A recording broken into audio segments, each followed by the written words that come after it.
네, 안녕하세요. 반갑습니다. 유튜브 전기부숙입니다. 자, 이번 시간에는 KC 실기를 좀 대비해서 여러분들에게 도움이 될까 해서 또 컨텐츠를 준비를 했습니다. 그래서 뭐 전기기사, 전기산업기사, 전기공사기사, 전기공사산업기사 뭐 할 거 없이 예상되는 문제들 를 정리를 해봤는데 뭐 사실 예상되는 문제가 아니라 기출 문제를 제가 일단 분석을 해 드릴 겁니다. 그래서 2021년도부터 이제 KC가 적용이 되었기 때문에 2021년도에 치러진 전기기사 3회, 전기산업기사 3회, 전기공사기사도 3회, 전기공사 산업기사 3회가 총 12번이나 시험이 치러졌어요. 이제 거기에서 나온 이제 KC 문항들을 전부 다 정리를 해봤습니다. 그래서 실제 교차해서 이렇게 시험에 출제되는 경우가 많습니다. 그래서 전기기사 치시는 분들은 여러분들이 21년도 KC 뭐 당연히 다 공부를 하셨을 거고, 그렇기 때문에 뭐 전기산업기사, 공사기사, 공사산업기사 2021년도에 나왔던 KC 문제도 여러분들이 공부를 하시는 것을 권장드립니다. 그리고 이를 바탕으로 여러분들의 경향을 판단을 할 수가 있기 때문에 기출문제 분석을 통해 어떤 문제가 나올 것인지 예측할 수도 있어서 일단 제일 중요한 건 뭐예요? 예상 문제보다 기존에 나온 기출문제 분석하는 겁니다. 그래서 일반적으로 지금 전기기사 준비하시는 분들이 많기 때문에 전기공사기사에서 어떤 KC 기출문제들이 나왔는지 한번 보도록 하겠습니다. 그리고 해당 내용 같은 경우는 제가 전기설비 기술 기준 60점만 넘자라는 강의, 필기 강의가 있죠. 이제 거기에 있는 강의 노트를 활용해서 할 거기 때문에 그 노트 무료로 여러분들에게 제공되고 있기 때문에 저 블로그 가셔가지고 다운 받으셔서 공부하시는데 아마 같이 이렇게 들으시면 좋을 것 같습니다. 사실 공사기사 같은 경우는 제가 쭉 봤는데 제 노트에서 상당히 많이 출제가 되었다고요. 그래서 그러다 보니까 이제 공사 준비하시는 분들이 제 노트 강의를 다 들어도 되느냐 뭐 이렇게 말씀하시는데 사실 공사 같은 경우는 단답 비중이 조금 세기 때문에 제 거를 조금 들어도 나쁘진 않을 것 같습니다. 그래도 어쨌든 필기를 목적으로 만들어진 강의이기 때문에 완전 권장한다 뭐 이렇게 말씀을 드릴 수는 없어요. 그래서 뭐 시간이 되신다 하시는 분들은 다 공부하시고 마지막에 정리하시는 것도 나쁘지 않을 것 같습니다. 그리고 강의 노트의 경우는 제가 이렇게 빈칸으로 된 거랑 답지랑 이렇게 해가지고 여러분들 무료로 일단 제공을 해 드릴 거니까 고정 댓글 확인하시면 좋을 것 같습니다. 자, 그럼 1번부터 가보도록 하겠습니다. 금속 덕트, 버스 덕트 배선에 의하여 시설하는 경우 취급자 이외의 사람이 출입할 수 없도록 설비된 장소에 수직으로 설치하는 경우 몇 미터 이하의 간격으로 견고하게 지지하여야 하는가? 그러니까 지지점 간격을 묻는 거죠. 그래서 우리가 금속 덕트, 버스 덕트 이러한 칭부를 어떻게 외웠죠? 제가 설비 시간 때 말씀드렸습니다. 김, 덕, 삼. 자, 이렇게 기억을 하라고 했죠. 그래서 금속관 덕트는 3m다. 그리고 버스 덕트도 3m다. 자, 원래는 뭐예요? 3m가 맞죠. 그런데 만약에 수직이라는 말이 나온다. 수직이라는 말이 나오면 몇 미터라고 했어요? 6m라고 했습니다. 그래서 제 노트 32페이지, 33페이지 가시면은 자, 금속 덕트 공사 3m, 자, 수직일 때 6m 이렇게 나와 있죠. 네, 버스 덕트 공사 같은 경우도 3m가 되고요. 수직인 경우 6m가 되어야 된다. 자, 이렇게 나와 있습니다. 그래서 요 문제 같은 경우도 여러분들이 필기 때 공부를 잘 하셨다면은 충분히 맞출 수 있는 문제라고 판단이 되어집니다. 네, 그 다음은 2번입니다. 표의 각종 전선에 대하여 적용 가능한 공사의 OX 세모를 표기하시오. O는 다양히 사용할 수 있다라는 뜻이 될 거고요. X 같은 경우는 사용할 수 없다가 될 겁니다. 세모는 여러분들이 사용할 수는 있는데 실제로 사용은 하지 않는 거다. 이렇게 생각하시면 됩니다. 결국 세모도 사용하지 않는 거다. 자, 이렇게 이해하시면 되는데, 그러니까 이 표 같은 경우가 어디서 나왔냐면은요, KC 232.2-1 전선 및 케이블 구분에 따른 배선 설비의 공사 방법. 자, 요 표에서 나오게 되었습니다. 그래서 결론적으로 이제 이 표를 다 기억하시면 좋겠죠. 한번 보도록 하겠습니다. 일단은 전선이요. 나전선. 자, 그리고 절연전선이에요. 그리고 뭐예요? 케이블이에요. 케이블 중에서 다심, 단심. 자, 이렇게 있습니다. 자, 그리고 공사 방법을 보도록 할게요. 일단 케이블 공사 있어요. 맞죠? 케이블 공사. 그리고 전선관 시스템이 있습니다. 그리고 케이블 트러깅 시스템이 있어요. 그리고 케이블 덕팅 시스템이 있어요. 그리고 케이블 트레이 시스템이 있습니다. 그리고 애자공사가 있죠. 애자공사. 자, 그럼 하나씩 가보도록 하겠습니다. 자, 나전선 같은 경우는요. 나전선 같은 경우는 애자공사에서만 가능합니다. 뭐라고요? 나전선은 애자공사에서만 가능합니다. 그래서 전부 다 X고 애자 혼자 뭐예요? 동그라미가 되는 거예요. 맞죠? 자, 그리고 자, 케이블 공사는요. 무조건 케이블만 써야 돼요. 나전선, 전연전선 못 씁니다. 무조건 케이블만 써야 됩니다. 그리고 나머지 전선관, 케이블 트럭인, 케이블 덕팅, 케이블 트레이는요. 당연히 나전선은 못 쓰겠죠. 나머지는 다 쓸 수 있다고 일단 이렇게 크게 기억하십니다. 오케이. 자, 그럼 이렇게 되는 거죠. 케이블 공사 같은 경우는요. 다 안 돼. 다 안 돼. 뭐만 돼? 케이블만 돼. 케이블만. 케이블만 돼요. 이렇게. 근데 요것만 기억하자고요. 단심일 때 얘만 세모라고 해요. 얘만. 요것만 기억할게요. 오케이. 전선관 시스템, 케이블 트럭잉 시스템, 케이블 덕팅 시스템, 케이블 트레이 시스템. 얘는 나전선 빼고 다 돼.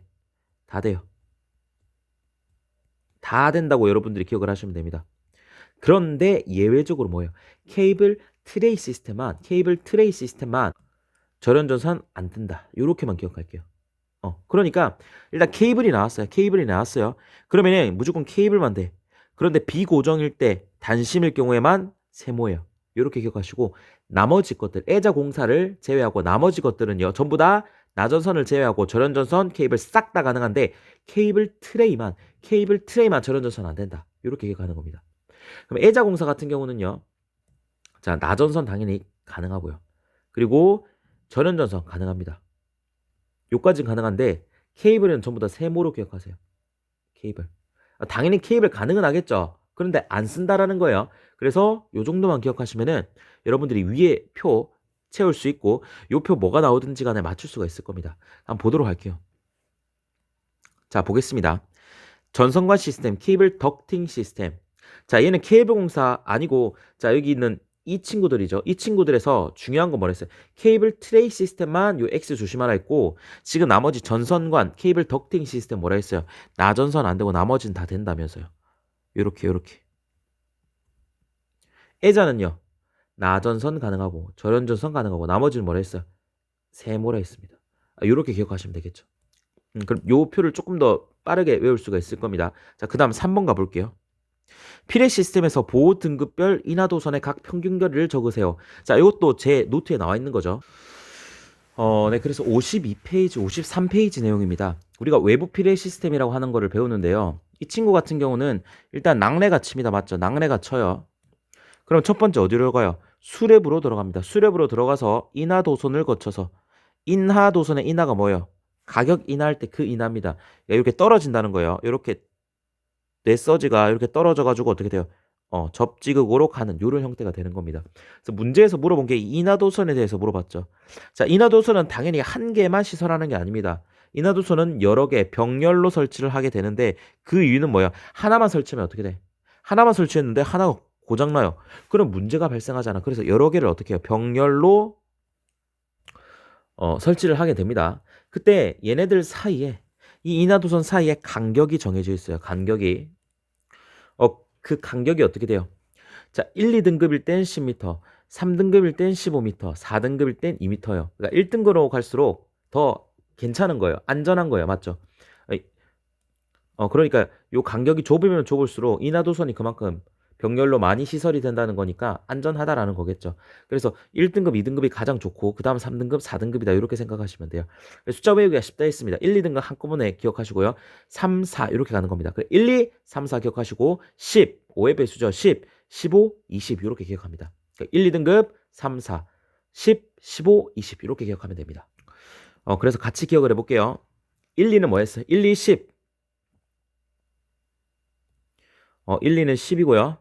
나머지는 5의 배수 15, 20. 자, 이렇게 여러분들이 기억하시면은 자, 이것도 쉽게 가져가실 수 있을 겁니다. 자, 4번 문제입니다. 다음은 가연성 가스 등의 위험 장소에서 금속관 공사에 의하여 시설하는 경우에 대한 설명이다. 금속관 공사에 의하여 시설하는 경우에 대한 설명이다. 빈칸에 알맞은 내용을 쓰세요. 라고 되어 있죠. 자, 1번 관상호관 및 관과 박스 기타의 부속품 풀박스 또는 전기 기계 기고와는 무슨 이상 나사 조임으로 접속한다 했어요. 몇 이상 나사 조임으로 접속한다고 되어 있어요. 자, 이것도 제 노트에 있습니다. 자, 금속관 공사죠. 자, 여기 보시면 나사는 5턱 이상이라고 되어 있습니다. 그러니까 여러분들이 뭐 나사를 보시면은요. 자, 이렇게 되어 있잖아요. 근데 여기 이렇게 나사턱이라고 하는 거 이거를 이렇게 되어 있잖아요. 나사턱이라고 해요. 그러니까 요걸로 이제 어떻게 해요? 관을 연결하는 거죠. 그래서 나사는 몇 턱? 이게 5개라는 거예요. 5턱 이상이다. 반드시 기억해 두시면 좋을 것 같습니다. 5턱 이상이다. 그래서 5턱 이상이다. 이렇게 적어 주시면 되고요. 자, 2번 볼게요. 전동기에 접속하는 부분으로 가효성을 필요로 하는 부분의 배선에는 방폭 부속품 중 방폭이라고 하는 건 폭발을 방지하는 거라죠. 그 부속품 중 어떤 방폭형의 유연성 부속을 사용할 것이라고 되어 있습니다. 요거는 그래서 법에 나와 있는 거 그대로 기억하시면 됩니다. 내압 방폭형 또는 안전 증가 방폭형의 유연성 부속을 사용할 것. 또는이니까 내압도 되고 안전 증가도 되니까 뭐 둘 중에 하나만 여러분들이 적어주시면 되겠죠. 자, 그 다음 5번입니다. 3, 4, 5kV 송전선로를 철도를 횡단하여 설치하는 경우 지표상의 높이는 최소 몇 미터인가? 자, 요것도 실제로 강의 노트에 없는데 있다고 봐도 돼요. 자, 이게 무슨 말이냐면은 제가 1강에서 설명을 해드렸습니다. 자, 우리가 쉽게 말해서 가공전선의 높이를 구할 때, 자, 160kV 이상의 경우죠. 지금 3, 4, 5라고 했으니까 당연히 160kV 이상인 경우에는 어떻게 해준다 했어요? 자, 6 플러스 0.12n이라는 공식을 써준다고 했어요. 맞아요. 6 플러스 0.12n이라는 공식을 써준다고 했습니다. 자, 그런데 이 6이라고 하는 게 어디서 왔어요? 이 6이라고 하는 게 35kV를 넘고 160kV 이하일 땐 6m에 무조건 특고 전선의 높이는요. 그래서 6에다가 당연히 160kV를 넘으니까 6보다는 클 거 아니에요. 높이가 높아야 될 거 아니에요. 그래서 6 플러스 0.12n이라고 하는 겁니다. 자, 그런데 예외사항이 있어요. 자, 제가 철도횡단은 죽었다 깨어나도 6.5m라 했어요. 맞아요? 그렇기 때문에 이 친구는요. 실제 이 35kV 그리고 160kV 사이에서도 6.5m가 돼요. 6.5m. 얘는 무조건 6.5m라니까요. 그럼 160kV 넣으면은 공식이 어떻게 되냐면은 이 6.5에서 뭐 해준다? 플러스 0.12n을 해준다고요. 그러니까 결론은 뭐다? 이제 6 플러스 0.12n이 일반적인 경우라면은 만약에 철도 횡단을 했다. 그럼 철도 횡단은 무조건 6.5죠. 그래서 6.5 더하기 0.12n이라는 공식으로 바뀐다고요. 이거를 적용해 주시면 되는 거예요. 그럼 적용을 해보겠습니다. 자, 6.5 더하기 0.12n을 한번 해보도록 하겠습니다. 자, 그럼 우리가 n이라고 하는 놈을 어떻게 구할 수 있어요? 우리가 구하고 싶은 전압에서 기준 전압을 빼주면 되겠죠. 우리가 구하고 싶은 전압이 345가 되는 거고 기준 전압은 뭐였어? 160이 되었죠. 160이 넘었을 때 단수 뒤에 0.12n이 붙었으니까 자, 마이너스 160을 해주고 여기에다가 10을 나눠주면 되겠죠. 그래서 이 친구를 계산하면은 자, 18.5가 나옵니다. 자, 여기서 중요한 거, 이 단수라고 하는 것은 반드시 절상, 즉 올림을 해줘야 돼요. 그래서 18.1이 나오든 18.2가 나오든 18.5가 나오든 무조건 답은 19입니다. 따라서 19가 됩니다. 여기에다가 대입을 해주시는 거죠. 6.5에다가 더하기 0.12에 뭐 해주신다? 19를 해주시면 되겠죠. 자, 그럼 뭐가 나와요? 8.78m가 나옵니다. 그래서 8.78m가 답이 된다. 이렇게 이해하시면 되겠죠. 자, 그 다음은 전기공사기사 2회차로 한번 가보도록 하겠습니다. 당연히 전부 다 2021년도입니다. 자, 첫 번째 문제입니다. 과전료 차단기로 저압전로에 사용하는 주택용 배선용 차단기에 다음 표에 적합한 것이어야 된다. 빈칸을 채우셔야 요 두 개의 빈칸을 채우라고 나와 있습니다. 요것도 제 교재에 있죠. 요 파트가 되는 겁니다. 그래서 제가 이거 할 때 뭐라 했어요? 63빌딩 일단 기억하라고 했습니다. 왜? 자, 전부 다 63A 이하, 63A 초과, 63A 이하, 63A 초과 이렇게 기억하시는 거죠. 자, 그리고 첫 번째 산업용 배선용 차단기, 그리고 주택용 배선용 차단기 요거 기억하시고요. 시간은 1, 2, 1시간, 2시간, 1시간, 2시간, 60분, 120분, 60분, 120분 이렇게 기억하시는 거죠. 그래서 부동작 전류, 자, 부동작 전류라고 하는 것은 동작하지 않는다라는 거죠. 그러니까 차단기가. 그러니까 실제 전격 전류보다 1.5배 정도 크다면은 그러니까 뭐 1A였으면 1.5A가 되는 거죠. 1.05A. 그러니까 60분 동안 1.05배의 전격 전류보다 1.05배의 전류가 흐르더라도 끊어지면 안 된다. 전류가 통하면 안 된다. 그러니까 불용단이라는 거죠. 음. 동작 전류 같은 경우는 이거 말을 잘못했는데 이거 다시. 자, 부동작 전류니까 그러니까 배선용 차단기가 작동을 안 한다라는 거예요. 맞죠? 자, 그럼 동작 전류는 배선용 차동기가 작동한다는 거예요. 그러니까 만약에 전격 전류의 1.3배의 전류가 흐르면은 60분 안에 반드시 어떻게 해야 돼요?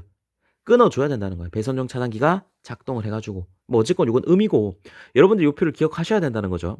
그래서 여기는 쉽습니다. 일단 63빌딩 기억하시고 1212 기억하시면 되죠.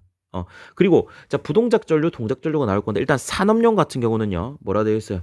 1.5배, 1.3배. 1.05배, 다시 1.05배, 1.3배. 1.05배, 1.3배. 주택용은요. 1.13배, 1.45배. 1.13배, 1.45배. 그러니까 똑같죠, 이게. 그래서 반드시 요 표를 기억하셔야 됩니다. 그래서 제가 요거 나왔을 때 기억이 나는데 제 입장에서는 어이가 없죠. 왜냐면 밑에 똑같잖아요. 이게 답이잖아요. 뭐예요? 1.13배. 뭐 1.45배. 이렇게 된다는 거죠. 그래서 산업용, 배선용 차단기도 어떻게 나올 수도 있겠죠. 그래서 63, 63, 63, 12, 12 기억하시고 요거 1.05, 1.05, 1.3, 1.4, 1.13, 1.14, 1.45, 1.45. 이 정도는 여러분들 쉽게 외울 수가 있을 겁니다. 그래서 요 내용도 저 강의 노트 59페이지에 있습니다. 자, 두 번째 내용입니다. 다음의 경우 센서 등을 몇 분 이내 소등되는 것을 씻어야 하는지 각각 답하시오. 자, 이거 역시도 제 강의 노트에 있어요. 자, 조명 파트 때 제가 설명을 해드렸습니다. 네, 타임 스위치 요 내용이죠. 그래서 실제 필기에서도 중요한 게 실기에서 많이 등장하는 것 같습니다. 자, 그래서 우리가 뭐라고 했냐면 타임 스위치가 여러분들 그냥 엘리베이터 근처 가면 위에 불 켜지잖아요. 근데 그 계속 한없이 켜지는 게 아니라 몇 분 뒤에 소등되고 그러잖아요. 그거 얘기하는 겁니다. 그래서 일반적으로 영업용 숙박 시설이다 라고 한다면은 1분 안에 꺼져야 돼. 자, 그런데 일반 주거용 주택 아파트는 몇 분 안에 꺼져야 돼요?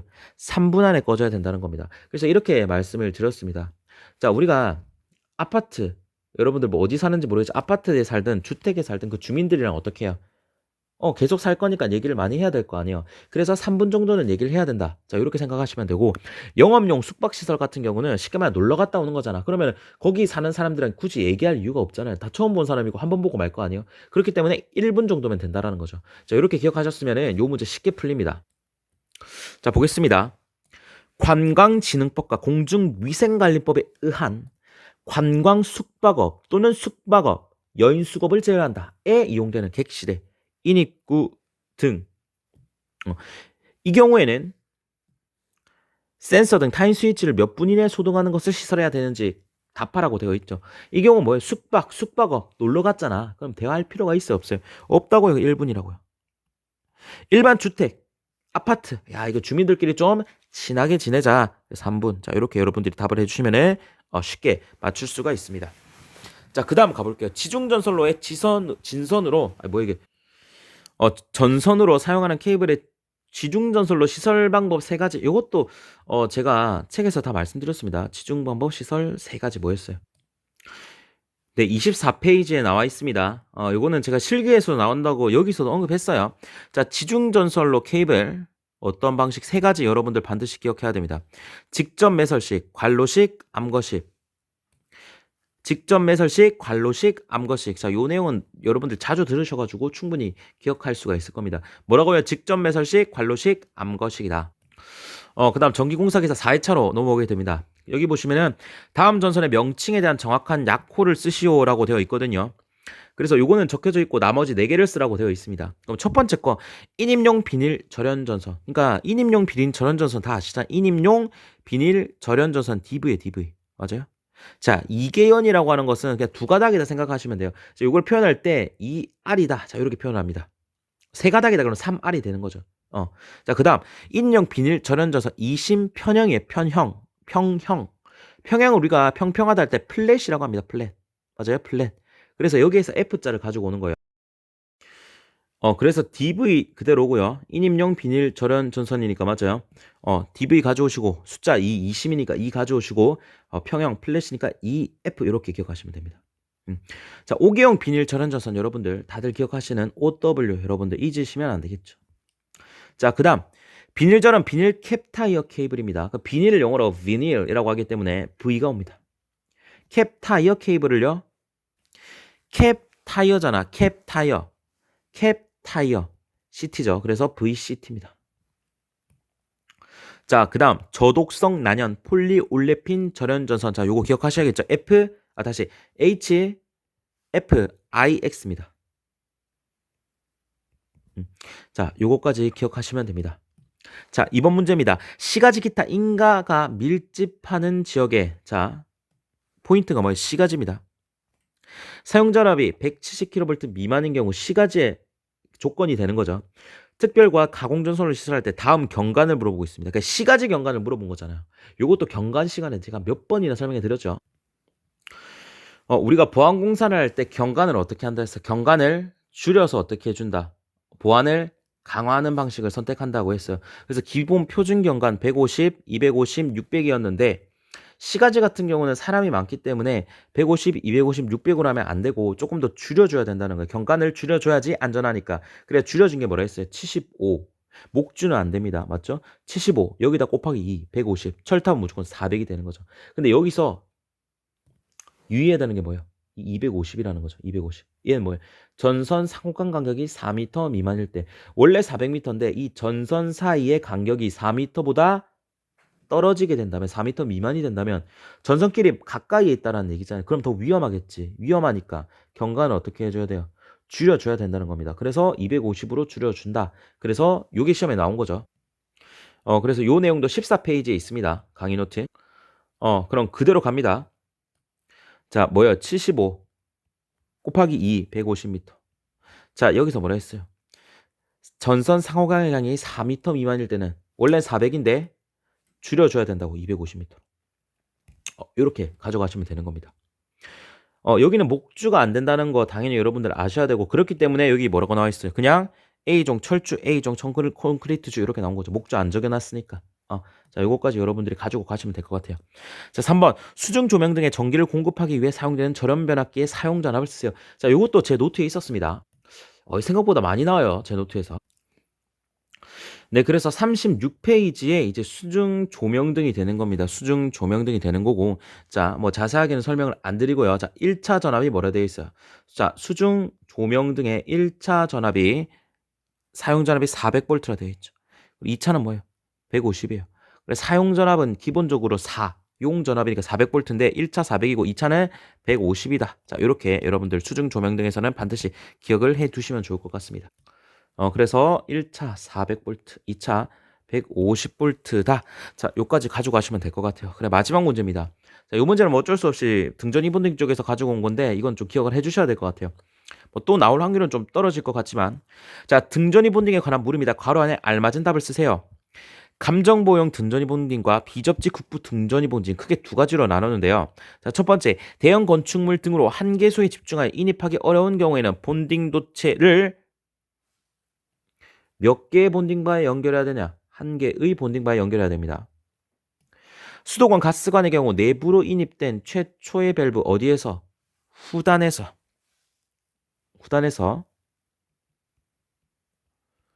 등전이 본딩을 해야 된다. 3번 건축물 구조물의 철근, 철골 등의 금속 보관재는 등전이 본딩을 해야 된다. 여기는 빈칸 뚫을 게 별로 없겠네요. 자, 비접지 국부 등전이 본딩입니다. 절연성 바닥으로 된 비접지 장소에서 다음의 경우 국부 등전이 본딩을 해야 된다. 전기설비 상호간이 몇 미터? 2.5m 이내인 경우. 전기설비와 이를 짓지 않은 금속재 사이, 그리고 전기설비 또는 개통 외 도전부를 통해 대지로 접촉하지 않아야 된다. 다른 건 빈칸 뚫을 게 없겠네요. 이 문제는 나오면은 빈칸 뚫을 때가 이런 데밖에 없을 것 같아요. 다시 나온다면은. 이것도 이제 공사기사에서 출제가 되었기 때문에 전기기사에서도 그대로 출제가 될 수가 있어요. 작년 같은 경우 전기 3기에 나왔던 게 막 기사에도 나오고 막 그랬단 말이에요. 그래서 자, 이러한 것들 반드시 기억을 하시고 넘어가시면 좋을 것 같습니다. 그래서 오늘 강의는 이 정도로 하겠습니다. 네, 들으시나 수고 많으셨습니다.